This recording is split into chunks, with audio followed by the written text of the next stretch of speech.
Ya, selamat malam Bapak Ibu, Saudara-saudari sedharma.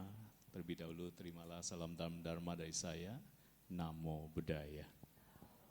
Senang sekali kembali bisa bertemu dengan Bapak Ibu sekalian. Apa kabar? Baik ya. Di tengah geopolitik yang sedang tidak baik, menjadi baik adalah luar biasa. Betul Bapak Ibu sekalian? Kita berikan tepuk tangan untuk kita semua. Sensing and Responding mengatakan we are going to be another challenge again. Ya, apa yang kita lihat, ya ini akan saya kaitkan dengan topik yang akan saya bawakan ya. Sensing, apa yang kita rasakan akhir-akhir ini sounds not really good, betul nggak Bapak Ibu sekalian? Nggak terlalu baik ya. Ya, nah ini nanti bagaimana yang harus kita lakukan? Ya, termasuk juga apa dari sisi Buddhisme yang harus kita praktekkan, ya Bapak Ibu sekalian ya. Kenapa? Kita melihat geopolitik ini makin tak terkendali. Jadi sudah tidak ada dasar acuannya lagi, tidak ada referensi lagi, ya semua itu sudah ya berbeda dari apa yang kita pelajari dulu waktu di bangku sekolah. Betul nggak Bapak Ibu sekalian? Ya. Nah, implikasinya apa ke kita? Dalam waktu sangat-sangat dekat dan mungkin sudah ya setelah kemarin perang yang kita sudah sama-sama ketahui ya, yang terjadi apa? Kenaikan harga itu tak akan terhindarkan Bapak Ibu sekalian. Ya mungkin sudah kita merasakannya sendiri ya. Saya tadi bicara dengan teman saya yang jualan dari susu, sudah naik juga harganya gitu ya. Pabrik saya sendiri ya, saya memproduksi minyak angin, balsem, minyak kayu putih dan lain-lain sebagainya, Bapak Ibu sekalian, yang semua yang berkaitan dengan plastik itu naiknya sangat tinggi sekali. Ya, dulu kalau ada kenaikan kita masih 5%, 10%, which is masih on the tolerable side gitu ya, dalam toleransi. Tapi sekarang tidak berlaku lagi seperti itu Bapak Ibu sekalian. Saya mendapatkan penawaran 60% lebih untuk kemasan yang berbahan baku plastik. Ya, untuk bahan tertentu misalnya mineral oils itu bisa sampai 87% sekian. Ya, jadi ini sudah loncatannya tinggi. Ya, nah saya tidak tahu berapa kuat atau berapa lama kita akan menikmati tidak ada kenaikan BBM, karena begitu ada kenaikan BBM pasti akan terjadi kenaikan harga di mana-mana karena semua barang perlu transportasi. Ya. Tujuan saya menyampaikan ini Bapak Ibu sekalian bukan untuk menakuti kita, enggak, tapi apa yang kita rasakan, kita lihat itu real sekali dan apa yang kita harus respon, ya kan? Betul enggak Bapak Ibu sekalian? Sehingga Wihara Pluit Dharma Sukha pun Bapak Ibu sekalian datang ke sini bukan cuma kita berbuat baik dengan membaca parita, berdana, which is very good ya, tapi kita juga membawa sesuatu ya, apa yang harus kita persiapkan ya. If we fail to plan, it is actually we are planning to fail. Betul nggak Bapak Ibu sekalian? Kalau kita tidak plan, merencanakan ya, kita gagal merencanakan atau tidak merencanakan, itu sebenarnya kita itu we are planning, kita sudah merencanakan untuk gagal itu sendiri. Nah Bapak Ibu sekalian, inilah yang dikatakan VUCA. Ya, VUCA itu masih sangat relevan. Apa itu VUCA? Singkatan dari V itu volatility, ya volatile. Ya, volatile itu cepat sekali berubah-ubah ya, sekonyong-konyong bisa berubah dengan cepat. Nah ini semua sama dengan apa yang dikatakan guru kita Buddha Gautama, ya bahwa segala sesuatu itu anicca. Ya, cuma kita merasakannya semakin real sekarang. Ya, anicca. Ya, tidak ada sesuatu landasannya. Ya, yang betul-betul kokoh yang kita bisa lekati gitu ya. Ya, sekonyong-konyong bisa berubah dan semakin cepat perubahan itu terjadi.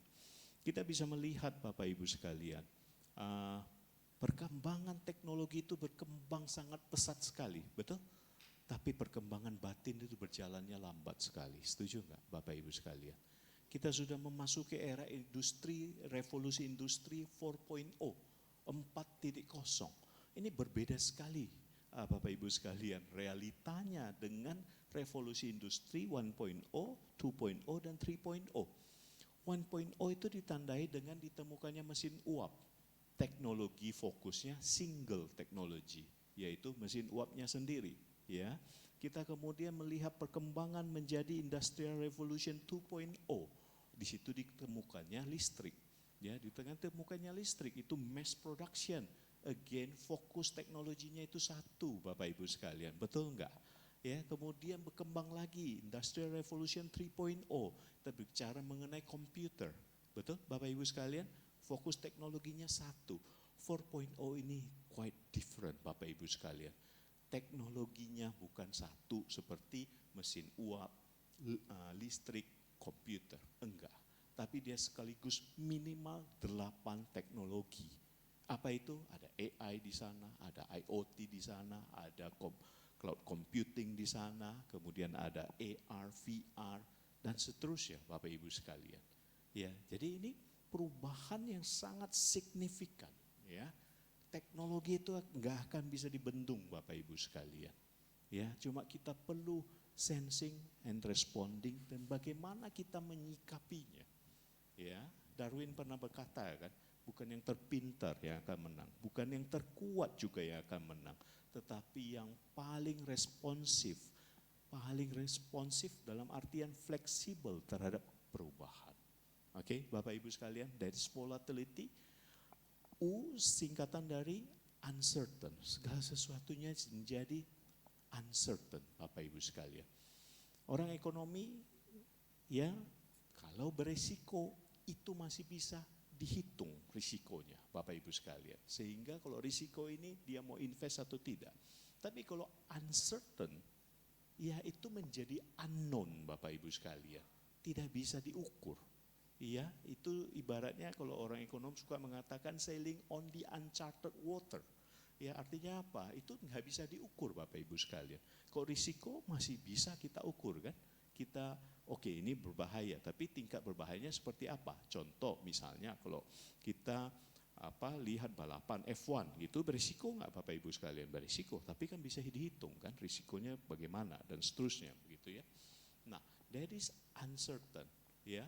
C-nya kompleks. VUCA ya, kompleks. Kompleksitasnya makin meningkat Bapak Ibu sekalian. Ya, enggak sederhana lagi dunia ini sekarang. Peperangan itu tidak menggunakan lagi ya online army, tetapi sudah teknologi yang berperang ini sekarang, drone dan lain-lain, Bapak Ibu sekalian, betul enggak? Enggak ada lagi yang zamannya bambu runcing Bapak Ibu sekalian. Enggak ada, it's all about technology gitu ya. Ya, kemudian A-nya itu ambigu, ambiguity, ya, ambigu itu juga enggak jelas Bapak Ibu sekalian. Inilah era yang kita masuki sekarang. Ya. Nah, kita harus mempersiapkan sesuatu. Ini enggak gampang, ya. Tapi bukan the end of the day. Ya. Itu saya pernah lihat di medsos ya, itu reels ya, Bapak Ibu sekalian. Yang joke ya, ini joke. Itu dikatakan Gen Z ya, generation Z gitu ya. Nah, itu paling kesian katanya.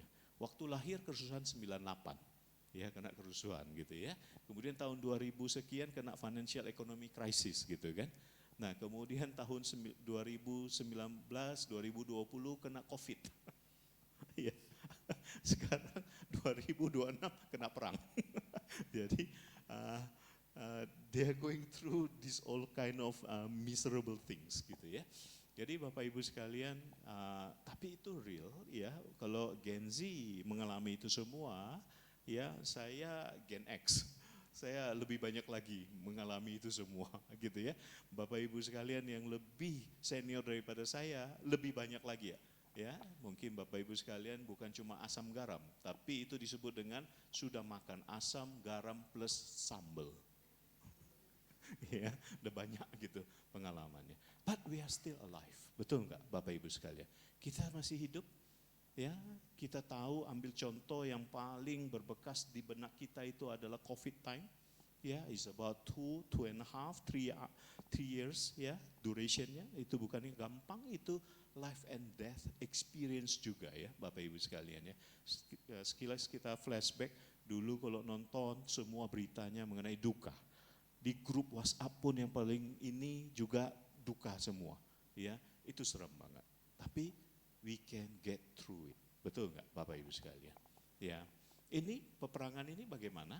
Ya, itulah the beauty dari apa yang disampaikan oleh Buddha. Tidak ada yang kekal Bapak Ibu sekalian. Ya, sebuah akan bermula, muncul, berlangsung, kemudian akan berakhir. Betul nggak Bapak Ibu sekalian? Ya, this is the beauty. Jadi kita boleh worry, kita boleh sensing ini something is not right, ya. Tapi jangan sampai kehilangan hope dan optimisme. Ya, jelas ya Bapak Ibu sekalian ya. Nah, ini saya mau bawa satu cerita. Ini real sekali cerita ini Bapak Ibu sekalian, and you all can still find the books ya tentang biografi dari Lance Armstrong. Ya, Lance Armstrong ini adalah peraih juara Tour de France 7 kali berturut-turut Bapak Ibu sekalian. Ya, Tour de France ini kalau di cabang balap sepeda ini adalah yang paling tinggi kastanya. Ya, dia itu bisa balapan antara 21 hari, 23 hari ya untuk menyelesaikan seluruh etapenya. Secara jarak itu kurang lebih 1000 km plus minus ya. Nah, 1000 km itu jaraknya itu kurang lebih dari Jakarta sampai Surabaya, Bapak Ibu sekalian. Itu dekat atau jauh kira-kira? Jauh atau dekat? Jauh ya. Itu kalau kita yang balap sepeda mungkin kita sampai keluar dari kompleks rumah kita udah balik lagi, kita udah bilang capek. Betul? Nah, ini balap sepeda ini termasuk olahraga yang cukup keras, cukup ekstrim. Ya, mungkin waktu dulu COVID Bapak Ibu sekalian pernah ya, saking nggak ada kerjaan ya, sampai beli sepeda. Ya, pernah Bapak Ibu sekalian? Saya juga menjadi korbannya. Saya beli itu sepeda mahal-mahal, nggak pakai lebih dari 10 kali dan itu diparkir di dalam garasi sekarang. Untung istri saya masih sayang sama saya, nggak marahin saya. Ya, itu tidak terpakai ya. Dan saya pakai itu ya, kelihatannya simple ya, cuma goes kayak begitu. Tetapi what happened? Rupanya itu cukup melelahkan, betul nggak Bapak Ibu sekalian? Apalagi kalau uphill ya, naik agak menanjak begitu ya. Saya sampai hampir pingsan itu.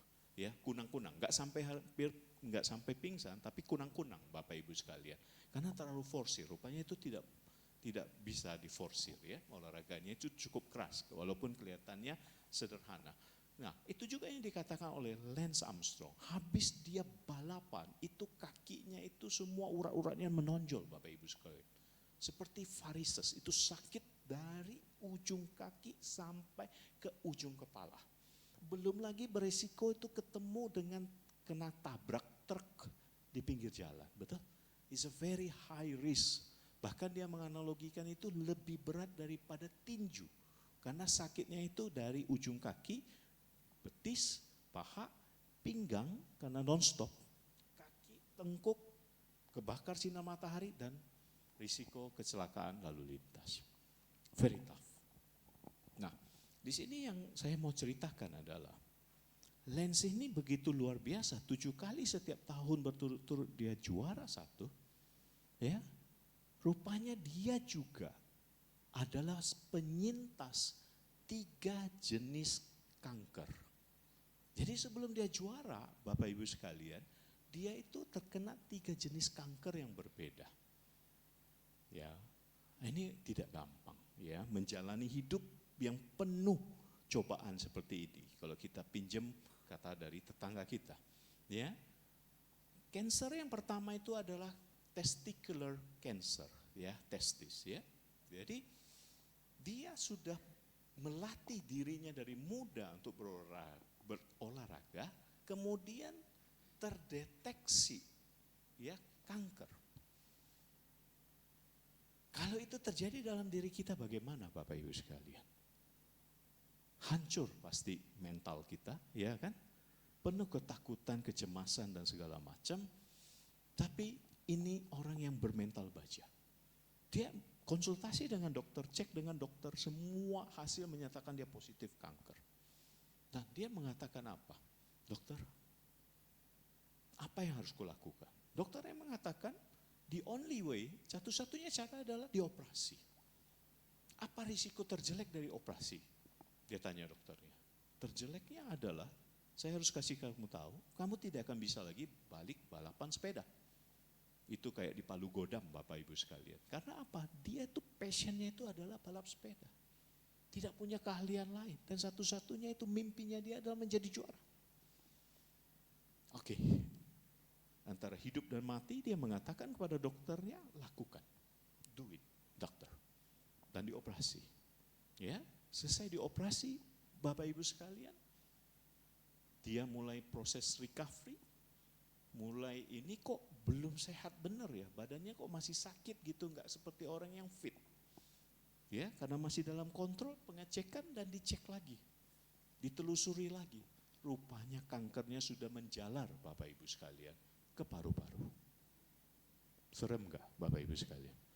Kita sakit demam saja, ya itu sudah kalau bisa nggak pergi kerja begitu. Ya, ini menjalar Bapak Ibu sekalian.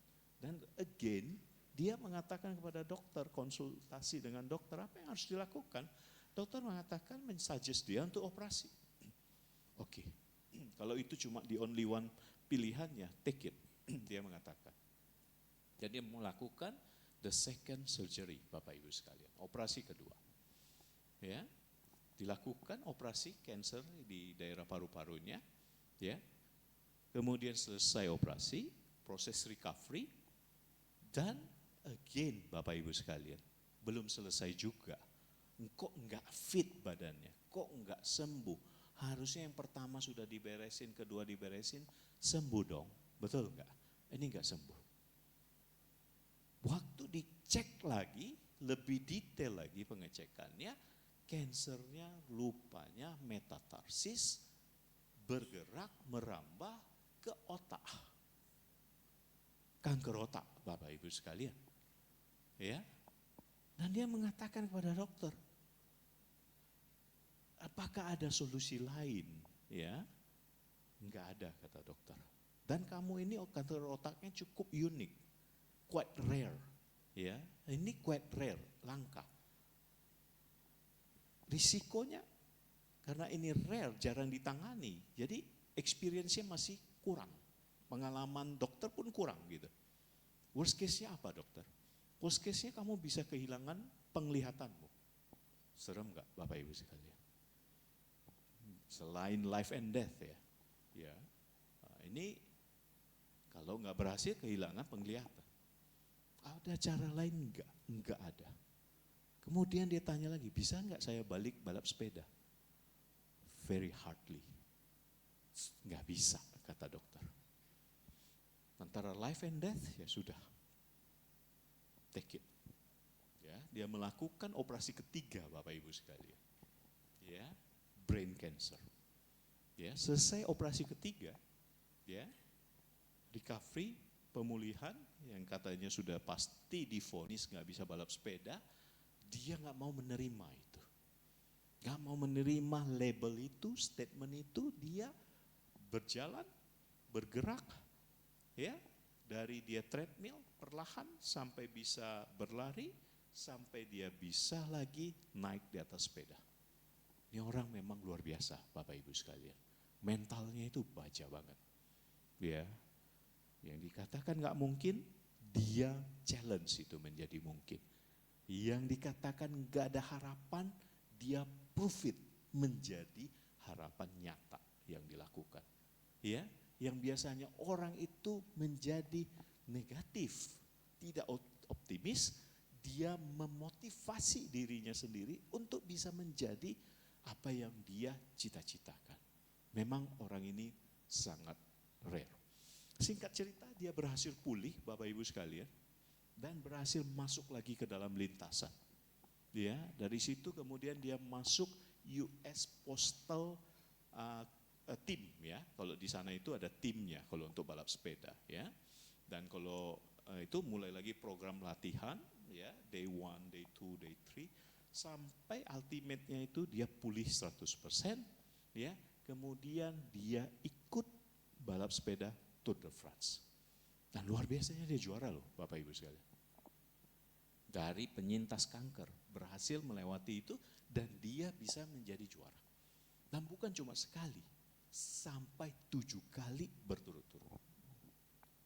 Nah, waktu diwawancara, ya karena wartawan, ya dia diliput dan lain seterusnya, itu sangat luar biasa. Apa yang kisah hidupnya ini, ya kan? Bisa melawan kanker, sembuh, kemudian dia juga bisa menjadi juara. Nah, waktu ditanya, kenapa kamu bisa begini, Lance, sampai juara begitu hebat? Ya, dia mengatakan, you know what? Pada saat saya sudah mau menyerah, saya memutar lagi video di dalam otakku. Kalau saya bisa melewati 3 jenis kanker dan sembuh, sakit yang kul dapatkan dari mengayuh sepeda ini enggak ada apa-apanya.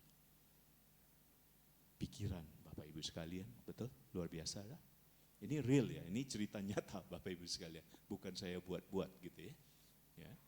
Kemudian wartawan masih ngejar dia, menanyakan. Kalau itu karena operasimu, tentu kamu melewati 3 operasi itu tidak gampang, kata wartawan itu. Betul, itu antara life and death, antara hidup dan mati. Terus bagaimana kamu bisa begitu luar biasa? 1 kanker saja sangat parah, apalagi kamu bisa survive sampai 3. Same thing, sama dia bilang. Kamu tahu kalau balap sepeda itu adalah olahraga yang paling keras yang pernah ada. Bukan tinju, bukan wrestling, balap sepeda, dia mengatakan. Ya, kalau saya bisa survive di balap sepeda, kanker yang kuhadapi itu tidak ada apa-apanya. Lihat Bapak Ibu sekalian, dia bolak-balik pikirannya melihat dari sisi positif, optimis, betul enggak?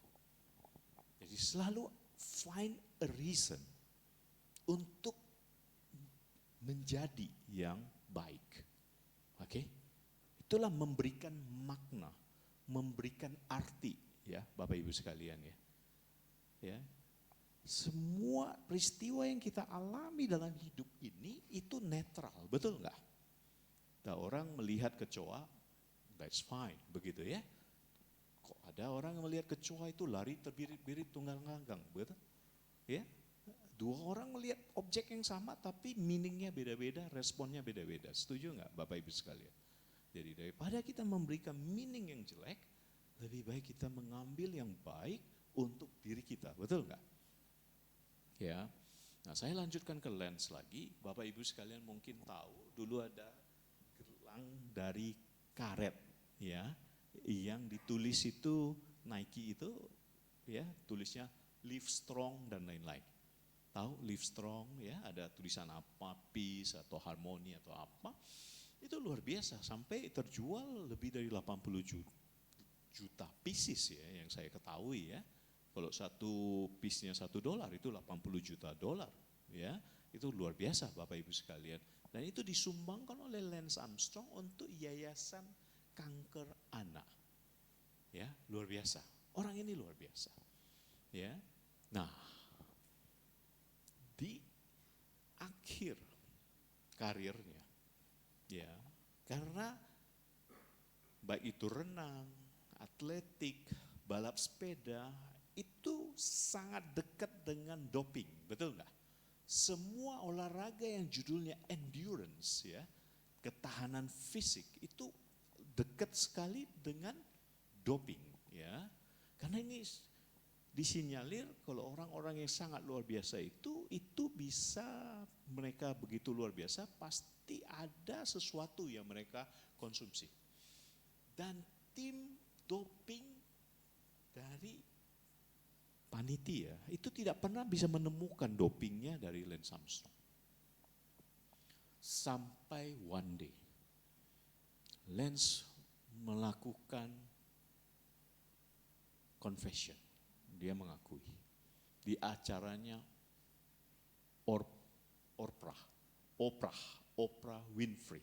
Tahu ya Bapak Ibu sekalian ya. Dan di situ dia mengakui dia menggunakan doping.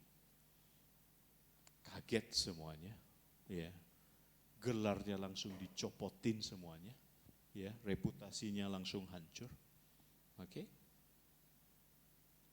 Caranya bagaimana dia melakukan doping sampai tidak ketemu? Rupanya darahnya dikeluarkan dulu Bapak Ibu sekalian. Kemudian ditambahin oksigen dan seterusnya. Setelah reach darahnya ya, masukin lagi ke dalam tubuhnya. Itu tidak ketemu. Begitu ambisinya begitu tinggi ya untuk menang sehingga menghalalkan segala macam cara. Lance ini adalah satu cerita yang sangat luar biasa Bapak Ibu sekalian. Biasanya kalau kita nonton TV, yang ada adalah atau film, movie, teater, yang ada adalah orang kalau jahat dari awal jahat sampai selesai. Betul gak Bapak Ibu sekalian? Kalau baik dari awal baik tertindas jadi hero di akhir. Betul gak? Lance itu memborong semuanya. Yang baiknya, yang jeleknya, yang protagonisnya, yang antagonisnya, semuanya ada di dalam dia. Nah, ini manusia yang kebaikannya ada, dia membentuk yayasan kanker, betul? Dia juga pantang menyerah, bisa menyelamatkan nyawanya sendiri tanpa harus menjadi beban masyarakat, betul? Tapi dia juga melakukan sesuatu yang tidak terpuji, betul gak Bapak Ibu sekalian? Karena keinginannya untuk berhasil. Doping gimana pun tidak bisa dibenarkan. Ya, itu tidak sesuatu yang baik. Nah, kesimpulannya silahkan Bapak Ibu sendiri yang menariknya. Orang ini seperti apa? Kita tidak bisa melihat orang letterlek apa adanya, betul nggak? Kita bisa mengambil yang baiknya, kita tidak usah mengambil yang jahatnya, yang negatifnya, betul nggak Bapak Ibu sekalian? Tapi di muka bumi ini ada orang yang begitu luar biasa, baiknya dan juga bagaimana cunningnya, liciknya, ya, sehingga trick the system. Anyway, Bapak Ibu sekalian, yang ingin saya sampaikan di sini adalah bagaimana kita merespon, ya, terhadap kesulitan nanti kita keluar dari ruangan ini. We don't know satu hari nanti, ya, seminggu yang akan datang, sebulan lagi, ya, kalau perang ini nggak selesai seperti apa, setahun lagi, we don't know. Pak, kenapa? Apa hubungannya? Kenaikan harga yang berbahan baku plastik, ya, dengan minyak bumi sangat dekat, Bapak Ibu sekalian. Ya, untuk membuat plastik apapun itu bahannya, itu adalah dari biji plastik. Biji plastik itu adalah salah satu turunan dari minyak bumi. Jelas ya Bapak Ibu sekalian ya. Kalau Anda yang jualan online, yang bubble wrap itu sudah naik katanya sampai sudah lebih dari 100%. Itu yang saya dengar dari tim saya yang ada hubungan dengan penjualan e-commerce. Begitu ya Bapak Ibu sekalian ya. Dan juga Bapak Ibu sekalian, walaupun ya banyak sekarang dilakukan terobosan untuk BBM ya, seperti mobil listrik EV, betul Bapak Ibu sekalian, bisa mengurangi, that's very good gitu ya. Kemudian ada biodiesel dan lain-lain, bisa dengan kelapa sawit gitu ya, bisa mengurangi. Tapi Bapak Ibu sekalian, itu baru mengurangi satu turunannya dari minyak bumi ini.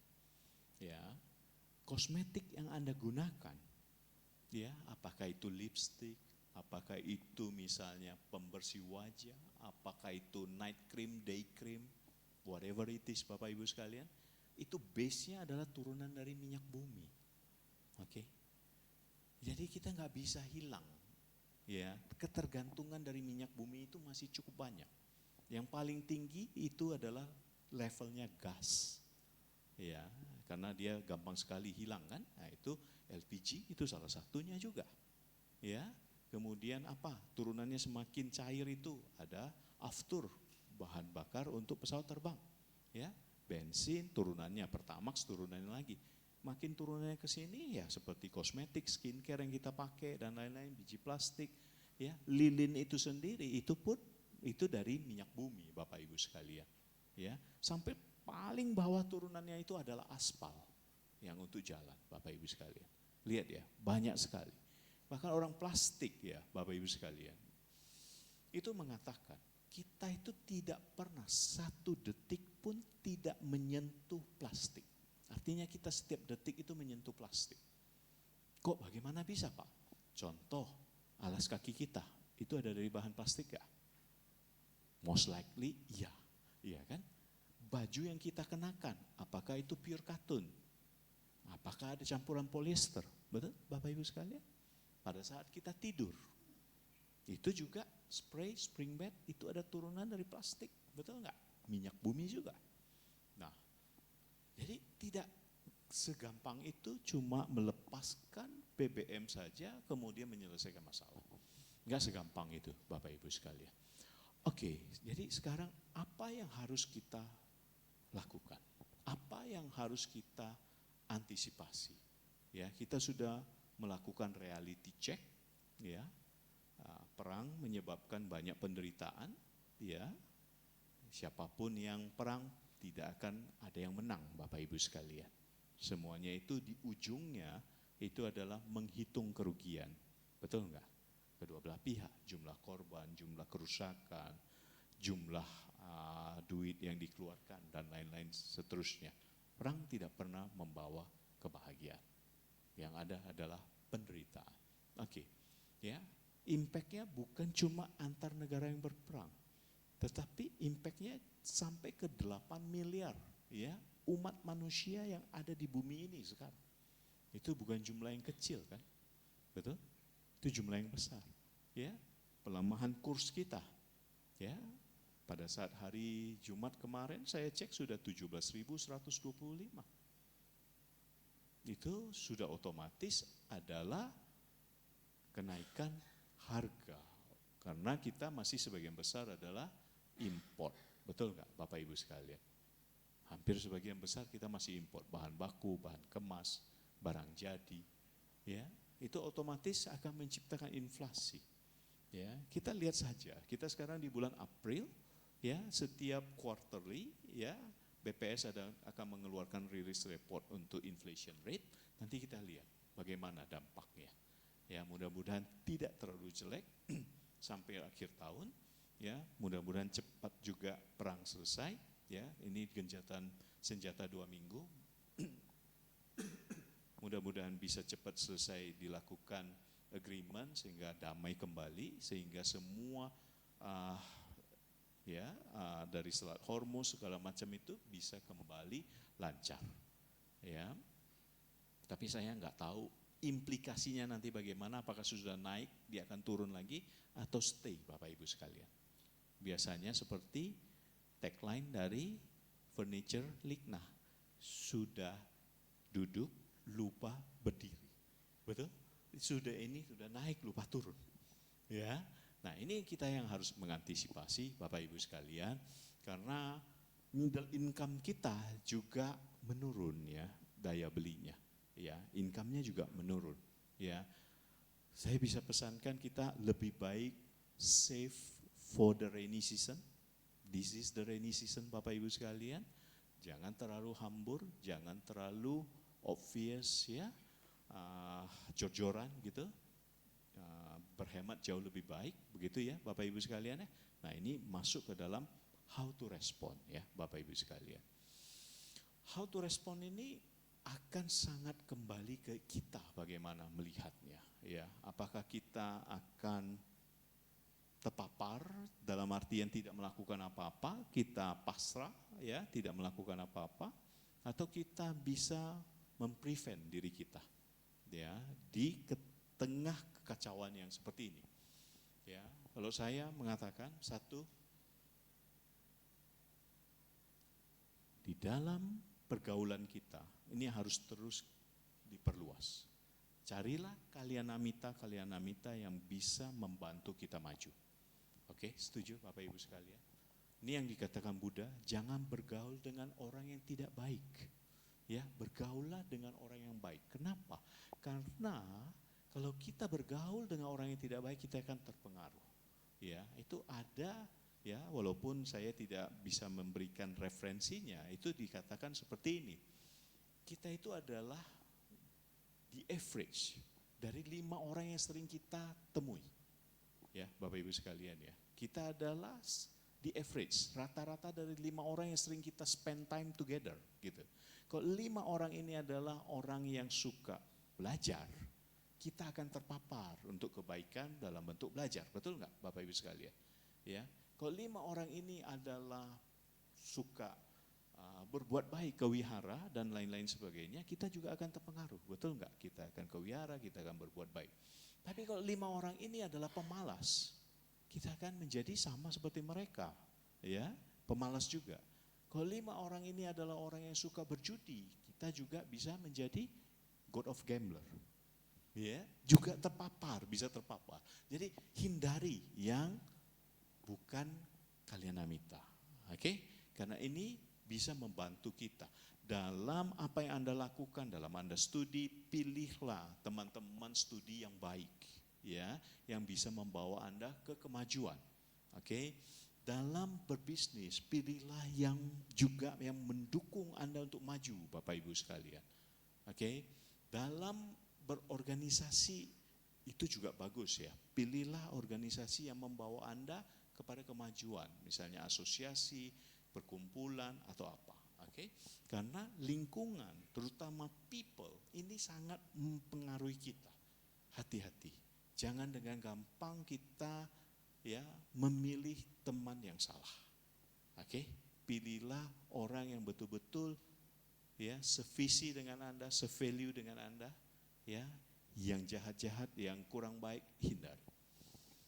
Nah, berikutnya adalah kemampuan Bapak Ibu sekalian. Kemampuan kita berbicara berarti tidak bosan-bosannya saya ulangi adalah mengenai pengetahuan dan keterampilan. Betul? Ya. Semakin tinggi kemampuan kita, semakin baik hidup kita. Semakin banyak pilihan yang kita bisa lakukan. Ya. Kalau kemampuan kita, bilanglah dalam kehidupan ini untuk finance ya, untuk kehidupan. Ya, kalau kita masih kesulitan dalam menghidupi hidup kita, berarti kemampuan kita di bidang mencari nafkah, income itu masih rendah dibanding challenge yang ada. Oke? Mungkin lebih gampangnya saya katakan seperti ini. Contoh yang lain ya. Kalau kita belajar sesuatu yang baru, apakah itu bahasa, apa itu matematika dan lain-lain.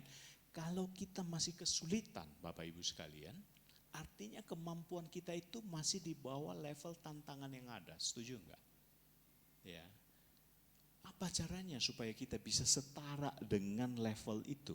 Kita harus banyak baca, kita harus banyak praktek. Itulah yang disebut kita membentuk otot mielin kita. Ya, bukan cuma baca, tapi kita must do it. Ya, kita must do it. Harus lakukan. Pada saat kita lakukan berulang-ulang, terus dan terus, itu akan mengkapitalisasi kemampuan kita.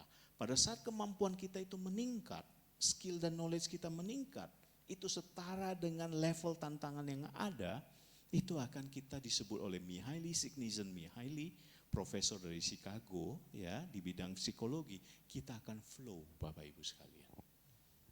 Ya, kita akan mengalir, kita akan menikmati itu.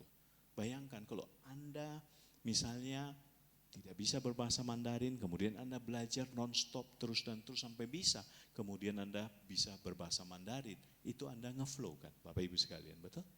Ya.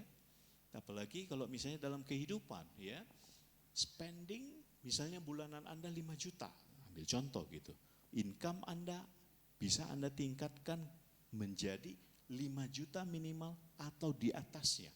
Itu Anda akan ngeflow kan, tidak kepusingan kan Bapak Ibu sekalian kan. Nah itulah yang disebut dengan membangun kemampuan. Ya, itulah yang disebut dalam Manggala Sutta yang disebut dengan kita itu berbuat, ya, melatih kemampuan kita, berpengetahuan dan berketerampilan yang luas, itulah berkah utama. Setuju nggak Bapak Ibu sekalian? Ya, jadi kondisi apapun, kalau kita boleh belajar dari kasusnya Lance Armstrong tadi, dia kata kuncinya satu, tidak mengangkat bendera putih. Betul nggak? Kesulitan demi kesulitan yang dialami, dia tidak berhenti. Contohnya adalah mengayuh sepeda, betul Bapak Ibu sekalian? Pada saat Anda terus mengayuh sepeda, sepedanya tidak jatuh, betul? Tapi pada saat Anda berhenti mengayuh sepeda, yang terjadi apa?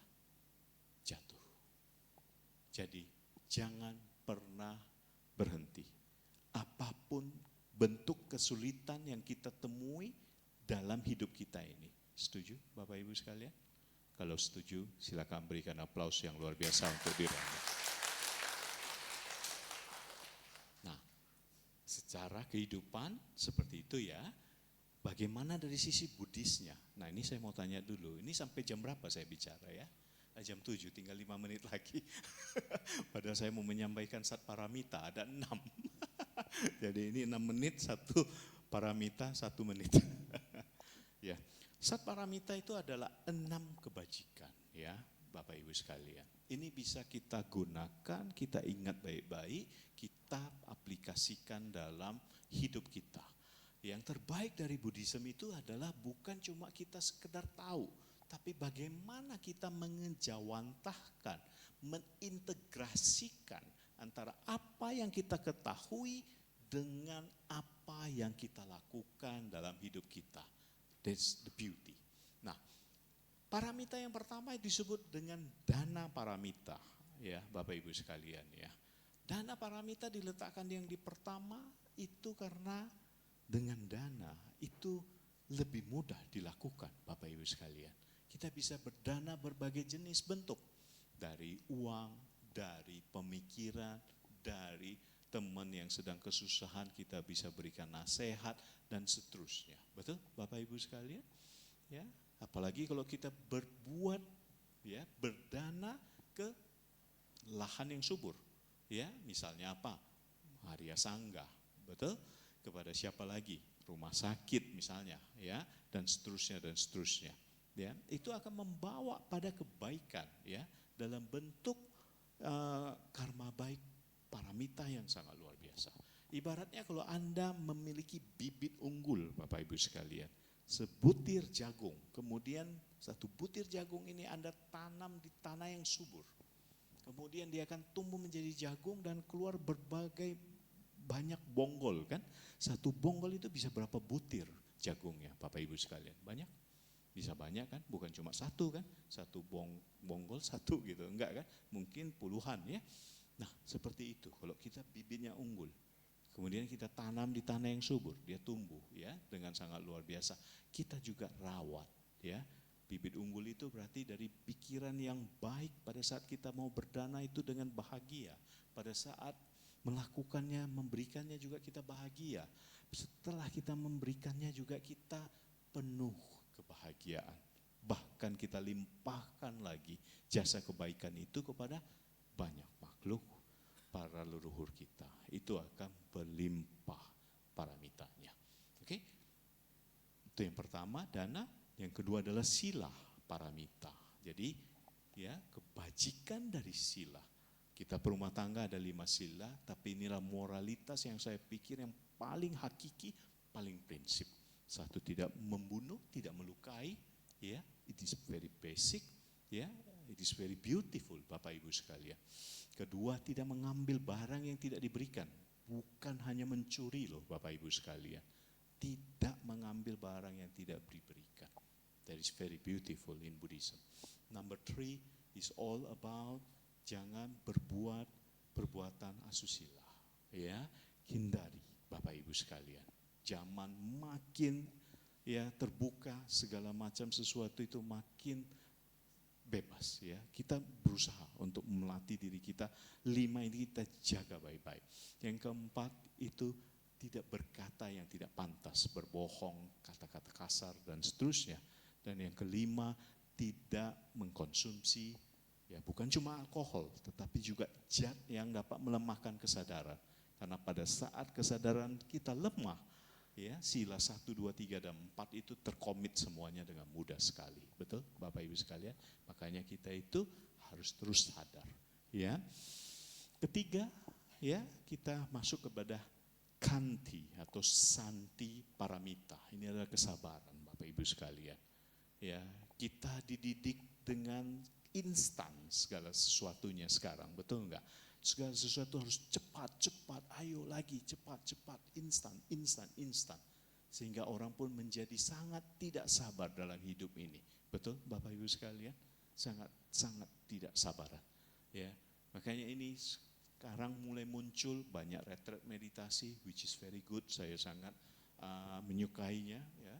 Kemudian juga muncul slow living, Bapak Ibu sekalian, itu adalah antidot dari hektiknya kehidupan di kota besar, betul Bapak Ibu sekalian, cepat, semua berpacu, semakin cepat kita semakin stres, betul enggak Bapak Ibu sekalian. Dan juga yang lebih penting adalah kita melatih kesabaran dalam diri kita. Ya, ketidaknyamanan yang akan kita hadapi atau sedang hadapi, bagaimana kita sabar. Ya, bagaimana kita sabar. Ya, Buddha sampai 6 tahun berlatih itu dalam ekstrim, ya penyiksaan diri. Itu sangat luar biasa sabarnya. Ya, itu tidak gampang. Keempat, Bapak Ibu sekalian, adalah wirya paramita. Kita perlu satu semangat, ya semangat yang positif, semangat yang baik. Kita perlu optimisme, kita perlu satu energi. Ya, kita terus harus melakukan, kita terus ya jangan pernah berhenti berusaha. Seperti Lance Armstrong, ya kita bisa belajar yang baiknya dari dia. Ya, dia terus berusaha, dia terus ingin maju, dia men-challenge sesuatu yang tidak bisa dilakukan, yang dikatakan oleh dokter. Ya, dia membalikkan itu semua. Wirya, kita perlu satu semangat. Ya, dalam nanti kesulitan-kesulitan dalam hidup yang kita lalui, apapun itu, dalam studi, dalam pekerjaan, dalam rumah tangga, dalam apapun itu, bawalah semangat yang baik Bapak Ibu sekalian. Kelima adalah dhyana paramita. Ya, ini adalah mengenai meditasi. Ya, latihlah terus Bapak Ibu sekalian. Bawalah terus meditasi ini dalam hidup Anda sampai Anda mencapai penggugahan tertinggi nanti nibbana. Ya, Buddha, guru agung kita, bagaimana bisa mencapai body, ya, enlightenment adalah melalui jalur meditasi kan Bapak Ibu sekalian kan. Ya, praktekkan Bapak Ibu sekalian. Mindfulness ini luar biasa. Ya, eling ini luar biasa.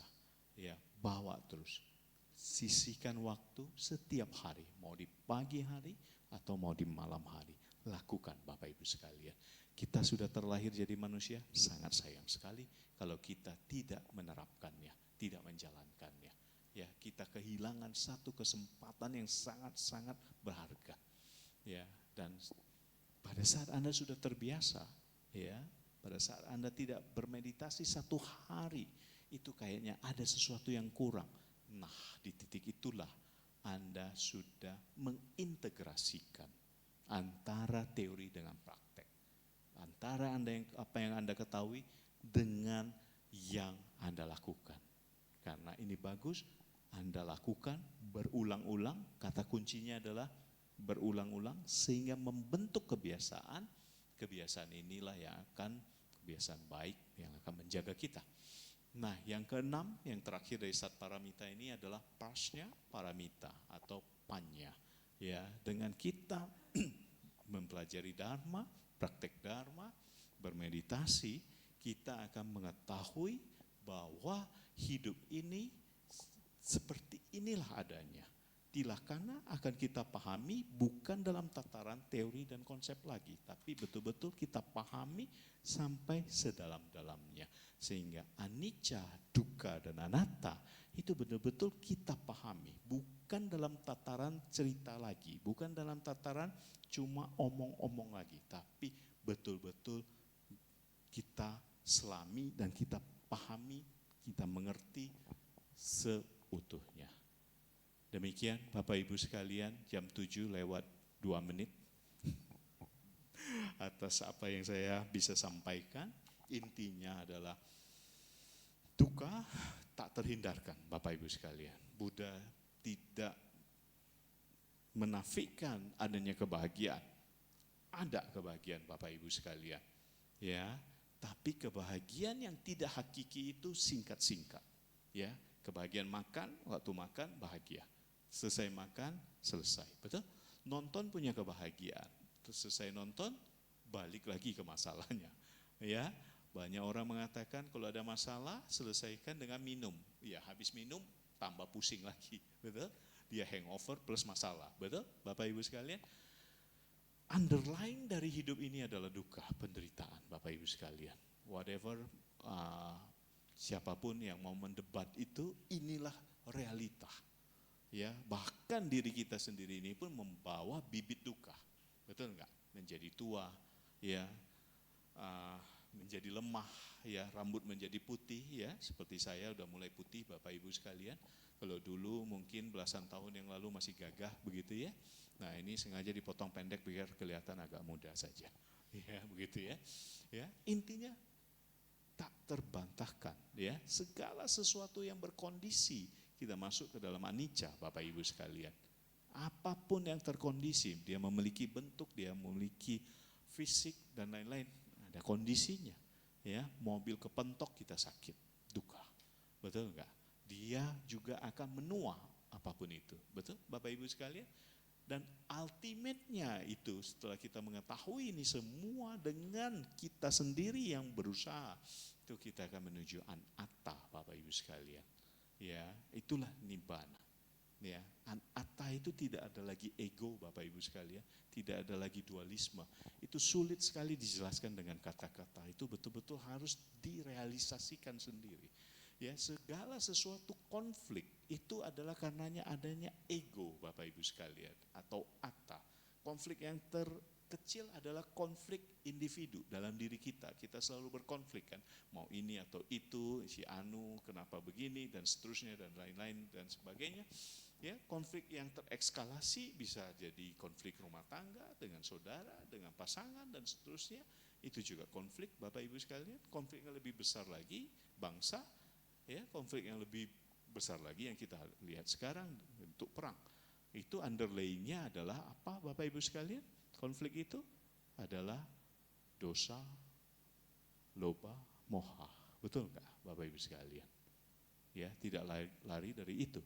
Nah, pikiran yang tak terkendali ini, ya, yang bergerak sesuka hatinya sendiri dan tidak pernah dilatih seperti bermeditasi, itu akan berkembang yang disebut dalam bahasa Pali itu papanca, beranak pinak dengan sangat cepat sekali tak terkendali.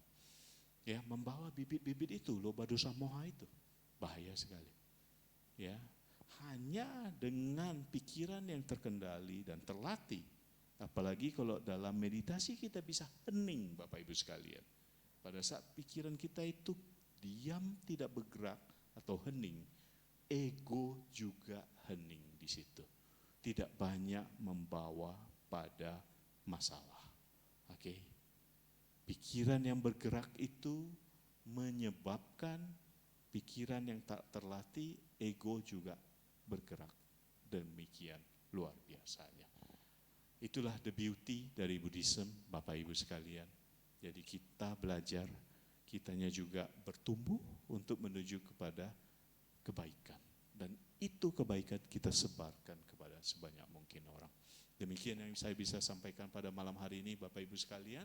Semoga apa yang kita hadapi, kesulitan-kesulitan ini bisa kita lalui dengan baik. Tentunya kita menjadi apa yang seperti Buddha katakan, jadikanlah dirimu tempat pulau dirimu berlindung.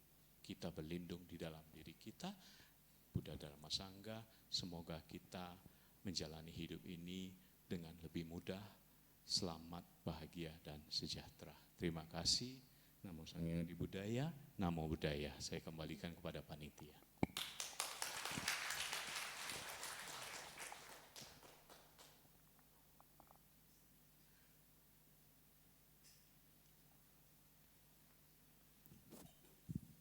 Baiklah, demikian Dhamma Desana yang disampaikan oleh Romo Tatangtan. Romo memberikan kesempatan untuk sesi tanya jawab.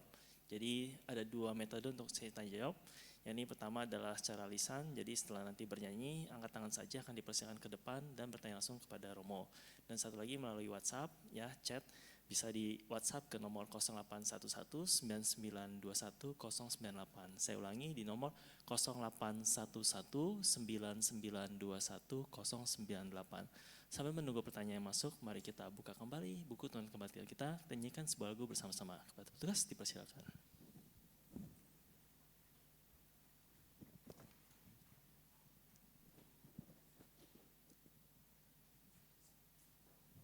Bapak Ibu, sambil menunggu pertanyaan yang akan masuk, mari bersama-sama kita buka kembali buku tuntunan Puja Bakti kita halaman 68. Kita bersama-sama menyanyikan sebuah lagu yang berjudul Masihkah Ada.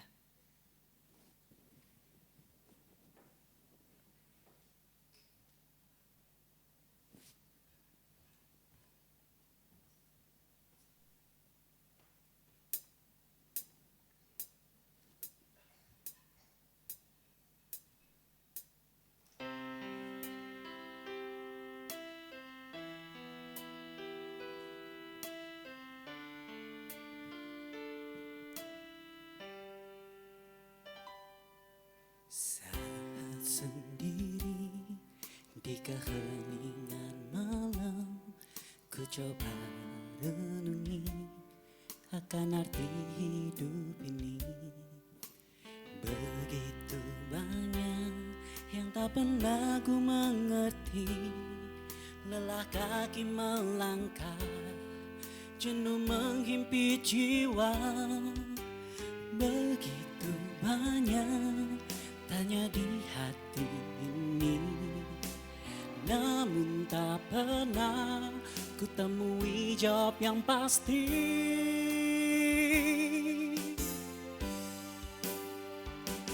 Masihkah ada di hati kita kejujuran dan ketulusan?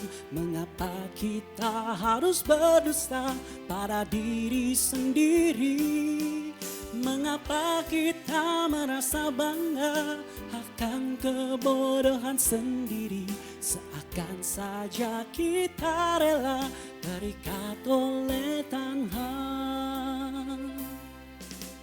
Begitu banyak tanya di hati ini, namun tak pernah ku temui jawab yang pasti.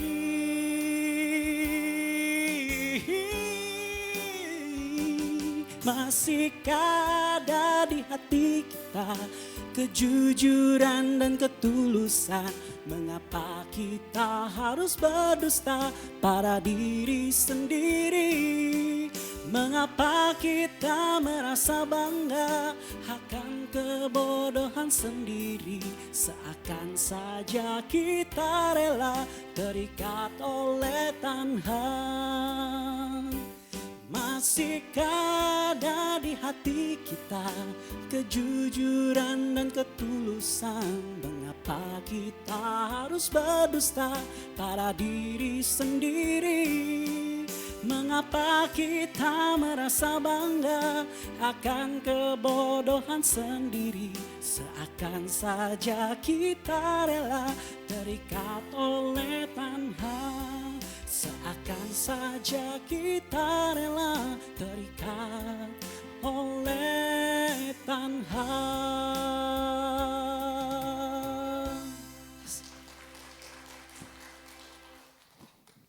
Baiklah, kita kini masuki sesi tanya jawab. Dipersilakan untuk Bapak Ibu yang ingin bertanya secara langsung dulu, dipersilakan angkat tangan saja. Apakah ada? Tidak ada. Baiklah, Romo izin bacakan pertanyaan secara WhatsApp ya. Oke, saya bacakan Romo pertanyaannya.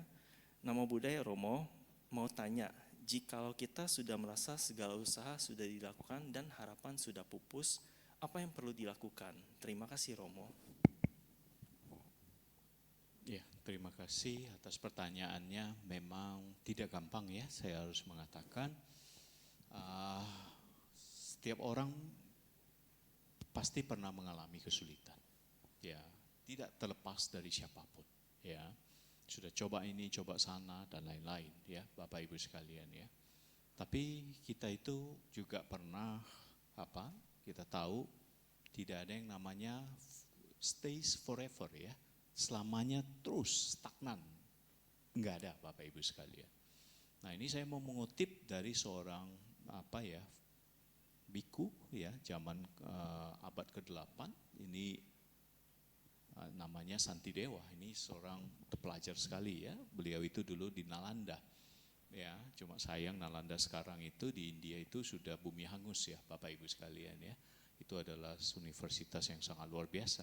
Saya ke sana itu sangat melihat pekarangan dan lain-lain, tempatnya itu sangat luar biasa besarnya gitu ya. Nah, Santidewa seorang terpelajar, seorang filsuf ya, seorang cendekiawan mengatakan seperti ini. Ya. Apabila kita ditemukan dengan masalah, apabila kita bisa mengatasinya, atasilah. Tapi kalau kita sampai tidak bisa mengatasinya, sadarilah. Nah, ini kata yang terakhir ini sangat dalam Bapak Ibu sekalian. Very deep. Artinya, bawalah yang disebut dengan mindfulness, eling, kesadaran ini di dalam apa yang kita rasakan. Ya. Karena tidak gampang. Yes, Bapak Ibu sekalian. Nah, saya bisa ceritakan kisah saya ya. Jadi ini mungkin lebih relate ke saya. For me, this is my second life dalam hidup ini. Buat saya ini adalah hidup kedua yang saya sangat appreciate gitu ya. Waktu kecil saya lahir di kota kecil, bahkan kota yang paling kecil se-Indonesia ya, itu Sibolga, Bapak Ibu sekalian. Ya. Ya, saya dari Pangkalan Berandan pindah ke Sibolga di umur 5, bukan lahir di Sibolga ya, tapi saya besar di Sibolga. Namanya anak kampung, Bapak Ibu sekalian, kalau pilek gitu ya, tidak pernah disembuhkan, yaitu nanti sembuh sendiri gitu. Yang terjadi apa? Kalau pilek tidak segera ditangani, dia akan menjadi kuning, hijau warnanya ya, itu artinya sudah infeksi Bapak Ibu sekalian. Bertahun-tahun. Terjadilah yang disebut dengan sinusitis.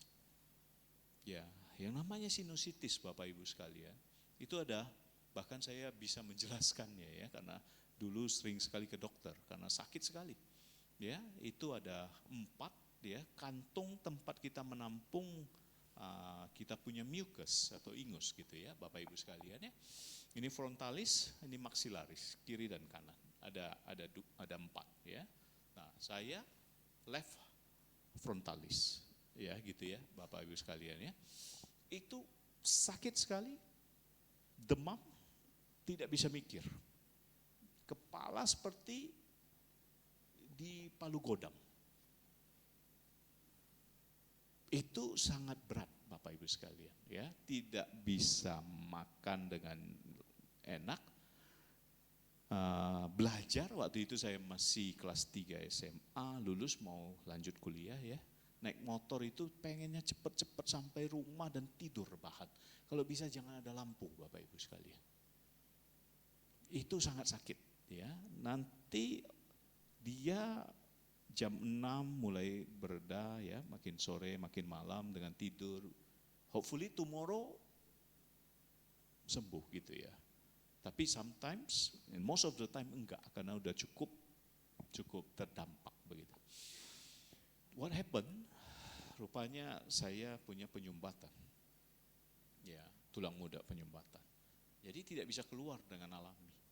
Ya, sampai saya terpaksa dioperasi dan opnam, dan itu dioperasi oleh profesor ya, saya lupa namanya, tapi itu juga beliau yang menangani presiden kedua Indonesia, Presiden Soeharto gitu ya.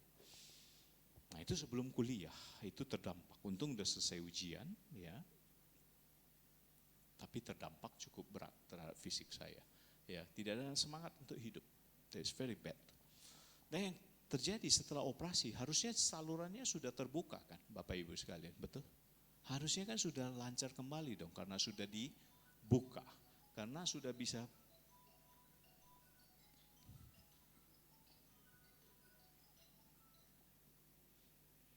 sudah terbuka dan harusnya sudah fine. Rupanya tidak fine Bapak Ibu sekalian. Sakit itu masih hadir. Weird. Ya, bahasa Mandarinnya henci kuai, ya kan? Aneh lah. Jalurnya sudah tidak ada blok, tapi kenapa masih sakit? Believe it or not, Bapak Ibu sekalian. Ya, saya ketemu dengan buku mengenai function. Gak ada salahnya, semua cara saya harus coba kan Bapak Ibu sekalian ya. Saya lakukan function makhluk hidup, ya burung, ikan, ya terutama yang nyawanya akan ya dimakan gitu ya, dibunuh gitu ya. I did it, ya terus dan terus secara reguler, ya itu for me it works. Ya, hilang loh sakit itu loh Bapak Ibu sekalian. For me it works. Ya, karena mungkin in my past life atau saya in the younger time gitu ya, saya banyak komit sesuatu yang pelanggaran sila pertama, membunuh ikan atau apa, makhluk hidup. I don't know Bapak Ibu sekalian, itu belum lunas. Ya, antidotnya kita cari kan. Kesulitan kita itu apa? Kalau yang berhubungan dengan sakit berarti itu ekuivalen dengan pelanggaran sila pertama. Antidotnya adalah melakukan yang menyembuhkan atau yang merawat kehidupan, memberi kehidupan, betul nggak? Ya, lele yang mau lele yang mau dibunuh, begitu? Kita lepaskan, kita beli, kita lepaskan dan seterusnya. Ya, dan kita tentunya harus stop the killing ya. Ya, jangan lagi di seafood restoran kita pilih yang hidup-hidup, jangan lagi Bapak Ibu sekalian. Kita stop the killing, we definitely stop it. Dan kita memberikan kehidupan. Dan sampai sekarang saya bersyukur saya masih sehat. Ya, yang katanya nggak boleh mandi malam, nggak boleh minum es karena bisa kambuh dan lain-lain. Itu nggak berlaku lagi Bapak Ibu sekalian. Karena saya pulang cukup larut malam kadang gitu ya. Ya nggak masalah, saya tetap mandi, saya bisa minum es ya, nggak ada masalah. Begitu Bapak Ibu sekalian. Dan juga saya continue ya praktek untuk berbuat baik itu. Ya, ingat tadi Satparamita itu yang melindungi kan kita ya, itu ada jalannya kan tadi kan. Ada how to-nya, bukan cuma teori tapi dilakukan. Sampai itu berdana juga itu. Ya, sampai sekarang saya praktekkan donor darah Bapak Ibu sekalian, membantu nyawa orang kan untuk sembuh ya. Nah itulah yang saya maksudkan tadi, kita mengintegrasikan apa yang kita ketahui dari Dharma ini dalam perilaku kita. Ya, bukan lagi untuk kita donor darah, foto kemudian upload di Instagram untuk dapat likes. Bukan ke sana lagi tujuannya, tapi itu sincere dari diri yang sudah paham, begitu loh Bapak Ibu sekalian. Nah, kalau berhubungan dengan kesulitan, coba cek kesulitannya apa. Kalau keuangan berarti dana kurang. Oke, banyaklah berdana dengan yang tepat gitu ya. Gunakan panya, tidak harus jojoran semuanya diberikan. No, ya, sesuaikan dengan kemampuan, tapi dengan niat yang baik, yang tulus, ya, di lahan yang tepat. Ya, Bapak Ibu sekalian ya. Jadi coba lihat apa kesulitan-kesulitan itu dan jangan pernah berhenti. Ya. Anak buah saya dulu di corporate berhenti, kemudian dia kerja di perusahaan yang lain. Last time dia itu sampai dikriminalisasi sedemikian rupa. Ya, sampai dia harus ke psikolog makan obat loh Bapak Ibu sekalian. Sampai dia tidak tahu lagi mana yang benar dan mana yang salah. Karena atasannya itu membuat dia selalu salah dan apa yang dia anggap itu benar itu menjadi sesuatu yang salah. Nah, singkat cerita dia berhenti, dia ketemu dengan saya, menceritakan apa, kesian sekali Bapak Ibu sekalian. Ya, oke, saya tetap terima dia menjadi salah satu rekan bisnis saya, sampai sekarang dari yang sangat terpuruk makan obat sekarang tidak usah lagi, dan dia bersyukur bisa bangkit kembali. Saya katakan, kamu jangan pernah berhenti. Begitu kamu berhenti berusaha kamu mengurung dirimu di kamar, itu tidak akan menjadikan solusi Bapak Ibu sekalian. Mengayuhlah, ya, sepedamu harus tetap berjalan. Ketemu dengan siapa, ketemu dengan siapa, ketemu dengan siapa, dirangkul Bapak Ibu sekalian. Tidak ada yang permanen, segala sesuatu anicca, termasuk kesulitan kita. Setuju enggak Bapak Ibu sekalian? Ya, kalau setuju kita berikan aplaus untuk penyemangat dari teman kita yang bertanya ya. Don't worry Bapak Ibu sekalian. Ini bisa kita hikmahkan menjadi apa? Bayar hutang juga ya. Positive thinkingnya bayar hutang.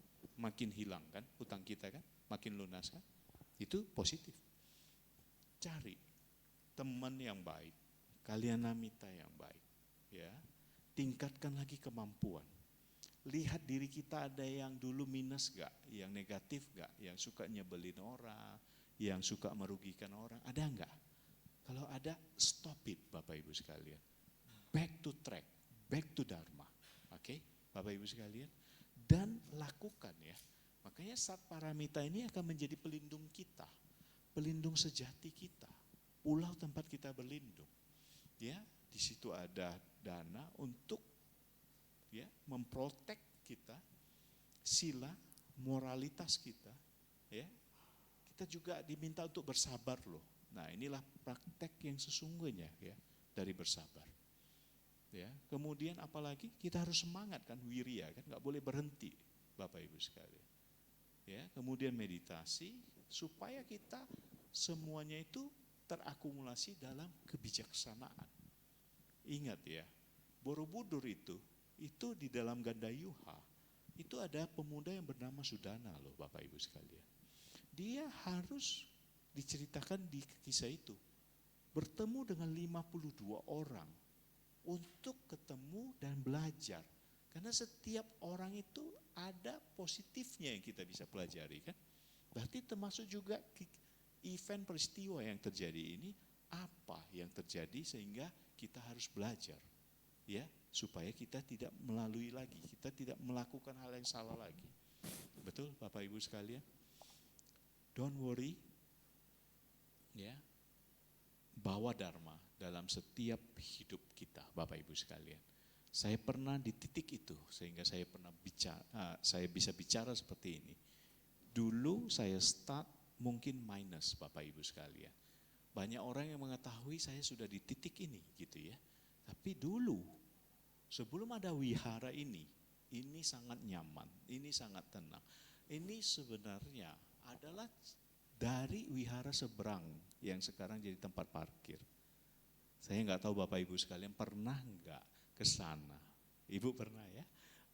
Berarti udah cukup lama. Ya, saya masih ketemu dengan Pak Sarwan yang orang-orang lama ya. Kemudian Pak Sabar ya, itu orang-orang lama di situ. Disitulah tempat saya Bapak Ibu sekalian.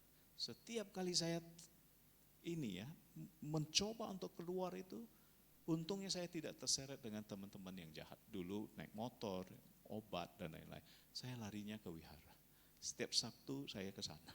Setiap Minggu saya ke wihara itu. Saya duduk paling belakang, paling diem di belakang menyimak, berbuat baik. Nah, berangsur-angsur itu berubah semua Bapak Ibu sekalian. Ya, analoginya, anggaplah kita itu punya satu aqua cup ya, airnya asin sekali. Kalau diminum itu nggak bisa Bapak Ibu sekalian, betul nggak? Ya, karena terlalu asin ya, kayak air laut gitu ya.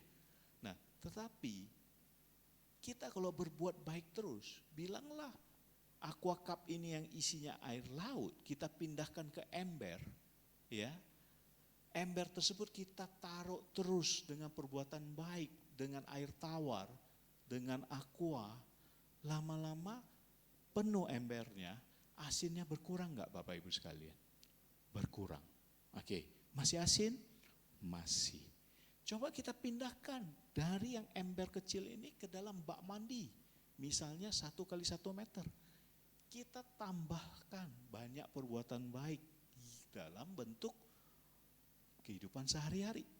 Jadi air tawar. Makin tawar enggak airnya Bapak Ibu sekalian? Ya, makin tawar dong. Oke, sepanjang kita tidak menambah garam lagi ya, perbuatan buruk lagi. Kalau air yang dalam satu bak 1 x 1 x 1 ini kita pindahkan ke dalam kolam renang.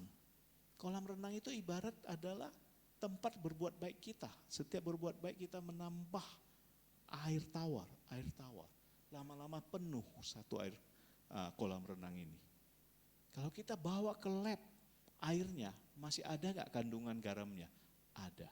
Tapi lebih banyak tawarnya kan Bapak Ibu sekalian. Kita bisa minum dengan baik, bisa loh. Nah, jadi Bapak Ibu sekalian, yang sedang apapun masalahnya, satu, bawa wirya, jangan patah semangat. Ya, kesulitan itu akan berakhir. Itulah kenapa the beauty kita menjadi agama Buddha. Itu bukan kutukan, itu bukan cobaan, Bapak Ibu sekalian. Justru itu adalah sarana kita berlatih. Ya, kita sekarang lakukan antidotnya Bapak Ibu sekalian. Paraminya sekarang kita tambah. Sehingga air tadi yang tidak bisa diminum, yang asin, semakin tawar dengan perbuatan baik kita. Setuju Bapak Ibu sekalian? Make sense sekali apa yang diajarkan Buddha? Kalau begitu kita berikan tepuk tangan untuk Guru Agung kita. Terima kasih atas jawabannya Romo. Ya, pertanyaan terakhir ya Romo, mungkin sekalian dengan closing statement. Pertanyaan singkat Romo, bagaimana penetapan 6 paramita dengan metode VUCA ya Romo? Kalau mungkin bisa dikoreksi kalau keliru ya. Mungkin maksudnya adalah yang VUCA itu yang volatility, yang bagaimana perubahan cepatnya, kemudian uncertainty, kurangnya kepastian, complexity atau banyak faktor saling terkait, dan juga ambiguity atau informasi tidak jelas. Ya, Terima kasih Romo. Ini pertanyaannya singkat, jawabannya panjang. VUCA itu adalah fenomena ya. Kalau kita melihat itu adalah bagian dari reality check kita. Oke, itu tak terhindarkan Bapak Ibu sekalian. So don't worry so much on the VUCA itself gitu ya. Karena itu di luar kendali kita, betul enggak? Fokuskan saja kepada faktor-faktor yang kita bisa kendalikan dari dalam diri kita, betul ya? Nah, cara yang terbaik adalah saat paramita itu betul-betul kita hidupi. Artinya dihidupi adalah kita lakukan ya, betul-betul ya Bapak Ibu sekalian ya. Kalau tidak ada kesempatan, kita ciptakan kesempatan itu, betul ya? Nah, supaya apa? Dengan kita menjalankan sat paramita, 6 kebajikan ini ya, ini akan membawa kita pada kebaikan, penyempurnaan. Karena ujungnya itu yang ke-6 itu adalah bijaksana kan, panya. Pada saat kita totally ya menjadi wise ya, enlightened, ini semua sudah tidak berlaku lagi buat kita Bapak Ibu sekalian. Fenomena-fenomena keadaan duniawi ini tidak berlaku lagi kepada kita. Nah, cuma kita sekarang ini perlu menyadari dunia itu bergerak begitu loh. Ya, begitu volatile-nya, begitu uncertain-nya, begitu kompleksnya, begitu ya. Begitu ambigunya ya. Ini not at the favorable side gitu. Ya, dulu ya kalau saya masih di kota Sibolga itu simple life ya gitu ya. Pergi sekolah, pulang, paling bantu orang tua, jaga toko, that's very simple life gitu ya. It's easy gitu ya, nggak terlalu banyak, tidak ada gadget, tidak ada smartphone, tidak ada komputer even that time gitu ya. Simple gitu ya, sederhana. Tapi sekarang begitu kompleks ya. Grup WhatsApp yang Anda ikuti berapa banyak Bapak Ibu sekalian? Saya yakin lebih dari 10. Betul enggak Bapak Ibu sekalian? Ada grup keluarga inti, ada grup keluarga besar, ada alumni, alumni ada SD, ada SMP, ada SMA, ada S1, S2 dan seterusnya. Ya, ada lagi kompleks. Nanti ada grup ibu-ibu arisan. It's very kompleks ya. Dan bukan cuma satu yang berbunyi WhatsApp-nya gitu ya. Setiap pagi itu pasti silih berganti antara forward, antara selamat pagi atau pesan atau apa, belum lagi yang kerjaan begitu ya. Ya, grup kerjaan aja sudah berapa banyak gitu. Satu grup kerjaan bisa divisi ini dengan ini, divisi itu dengan itu. It's a very complex thing, Bapak Ibu sekalian. Kalau kita selalu mengarahkan fokus kita keluar, kita itu bisa distract sangat luar biasa, betul enggak, Bapak Ibu sekalian? Makanya beda konsentrasi dalam meditasi itu bukan seperti kita nonton. Kalau kita nonton, itu kita bisa sampai terabsorb, sampai nangis. Atau yang nonton sepak bola sampai betul-betul waktu menendang cetak gol, kakinya juga bisa ikutan nendang, mejanya juga tertendang begitu ya. Itu bukan seperti itu. Konsentrasi dalam meditasi itu adalah inward looking. Jadi kita melihat ke dalam, Bapak Ibu sekalian. Kita mengamati nama dan rupa kita. Itu yang vipassana, begitu ya. Jadi kita melihat anicca, dukkha dan anatta itu sedang berlangsung dalam lab ini gitu ya. Bukan keluar gitu loh. Nah, jadi fuka itu cukup kita sensing saja. Dunia itu seperti itu sekarang cara mainnya. Ya, kita supaya tidak terlalu negatively impacted, terdampak secara negatif, kita juga harus membentengi diri kita. Membentengi diri kita supaya jadi pulau tempat kita berlindung, seperti kata Buddha. Salah satu opsinya dari sekian banyak metode yang bisa ditawarkan oleh Buddhisme adalah melalui Satparamita. Oke, kita menjalankan 6 ini secara concurrently, secara bersamaan, sehingga itulah menjadi benteng yang melindungi diri kita. Sehingga apapun masalah hidup ini di dunia ini, kita bisa berselancar di atasnya. Jelas ya Bapak Ibu sekalian ya? Oke, kalau enggak nanti bisa sampai tengah malam. Ya. Oke, closing statement dari saya Bapak Ibu sekalian, zaman akan terus berubah dan tidak akan pernah balik lagi. Ya, malah akan semakin cepat. Oke, kita harus menjadi pulau tempat kita berlindung. Pulau itu apa? Itu adalah parami kita. Kita itu berlindung sebenarnya melalui Buddha Dhamma Sangha dalam bentuk pikiran, ucapan, perbuatan yang kita praktekkan. Dharma itu kita hidupi, kita lakukan.